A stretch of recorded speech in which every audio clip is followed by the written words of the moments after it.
ನಿಮಗೆಲ್ಲರಿಗೂ ಗೊತ್ತಿರುವ ಹಾಗೆ ಅಲಾವಿ ಪರಂಪರೆ ಅಂತಂದ್ರೆ ಅಲಾವಿ ಅಂದ್ರೇನು, ನಮಗೆ ಬೇಡವಾದದ್ದನ್ನ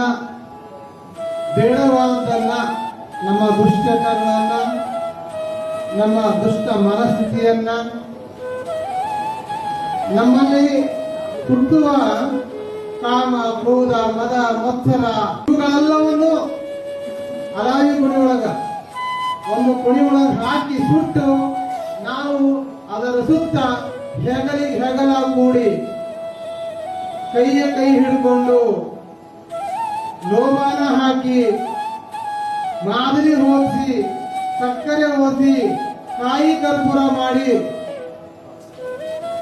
ದೋಸ್ತರ ಹೋದಂತ ಕೂಗುವುದಕ್ಕ ಅಲಾವಿ ಪರಂಪರೆ ಅಂತ ಕರೀತಾರೆ.